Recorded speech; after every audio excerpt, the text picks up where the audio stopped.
I hid behind the Sky cameras last night rather than talk to you, rather than ask you the questions. I'll ask them today. Almost 24 hours on now from the Crewe game. Your thoughts on that game now? The same as what they were 24 hours ago. The difference is today,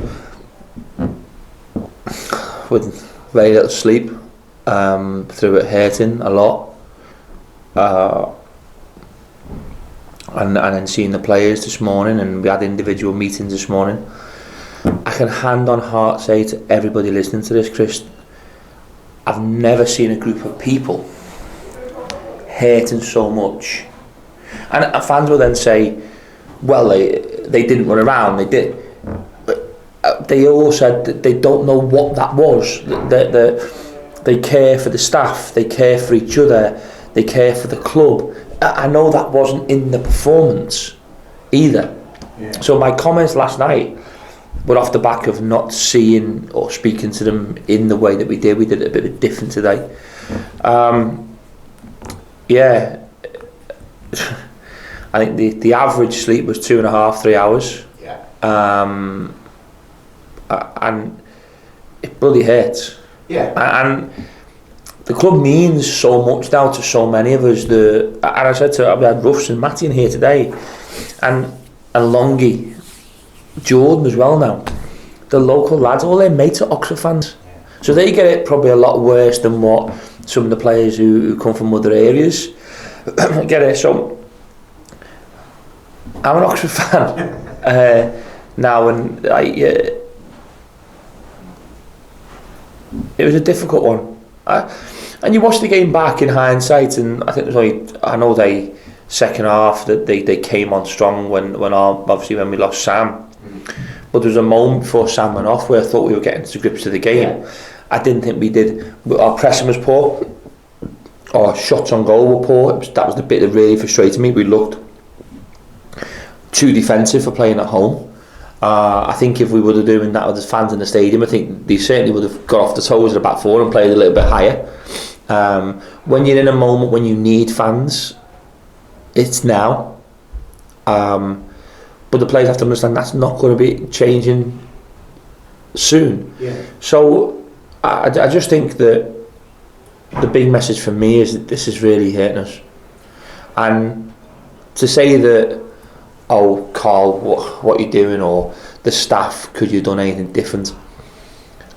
Everything we do is with a desire to be successful here, because the club means so much to so many people. And I only ever thought until today that it was the staff and some of the players. Having done all the individual meetings today, it's the staff and all of the players. Yeah. And I spoke to Sean in here before. He's so disappointed with some of his performances that it's stifling, I think, what he's very good at. Matty's the same, Ruffs is the same,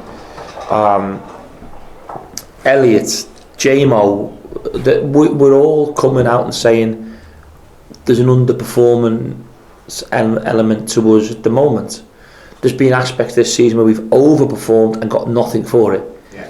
And that's, if you went through the course of a season, we probably played badly 3 times in about 14 games, including the cup. Yeah, maybe. So, but some of them games that you played well, you've got nothing for.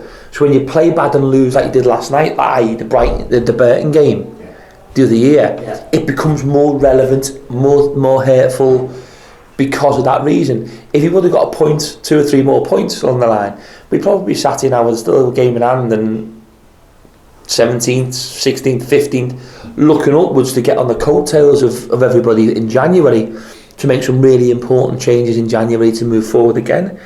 So there's a lot of hurting, and I think from my point of view it's good, and I don't want them out of that place. You talked a couple of times to me now about January. We can't afford to wait till January now, can we?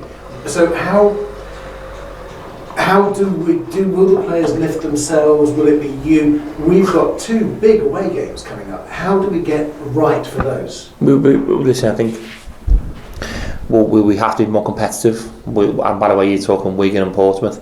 We're going to go and have a different person in charge. They've not played for 10 days either in the league. I mean, Portsmouth is always a very difficult game. They'll still be hurting from what happened to them in the playoffs. And then you come back to the big one here after the Portsmouth game. So, and then it's a Hull and Ipswich. So it's relentless, but only us can do something about it. Which, that's hard work, the mental side of it as well. That's going to happen over the next few days. Well, yeah, and I think some of the players are. I don't think it's lacking confidence. I think it's hurting. Yeah. And there's a picture behind you, behind the camera, and we had the meetings in here. And on that picture, other than Cameron, they all played yesterday. Yeah. Longy, Tails, Sykesy, Ruffs, and Elliott, and Cameron. And Cameron was out, but they all played yesterday. Yeah. So where's that gone to today? And I think it's the expectation, fatigue, mental as well. Find yourself playing well, not winning, compounding it, and then you just don't play well and lose, which happens 3 times a season anyway. But it's because of the build-up of the emotion, while there's rightly so the criticism coming along, and you have to be man enough just to accept that, or big enough, or use all of your skill set to stand there and to, as a human being, just accept that things aren't going right. And I think as a human being, that one of the key aspects of finding a route to success is understanding the pitfalls of failure. And I think not until you've felt that and you've understood that, it's like when in life and when terrible things happen to people, that they have a true meaning of what life really is. Like football's the same, mate. I can't liken it to outside life, but in a way you can. Not until it really does hurt you that much does that then fuel something within you to move forward. Do the players believe in the staff? Yes, they will tell you that 100% if you speak to anybody today. Do the staff believe in the players? Yes. Do we both love being associated with Oxford United? Yes. So we have a base to work from. Yeah. Is anybody in this football club, which was asked today, wanting to go in a different direction? No. So we have some really good ingredients. Are you talented? Yes. Are we underachieving, which is affecting our attitude or our thought process, our decision making? Yes. So you can see where you have to put most of your effort in that, and that's going to be the next stage of what we're trying to achieve. And I think today was a real moving forward moment. I think last week was a good week, and that's why everyone gets excited. And then obviously you see that result last night. It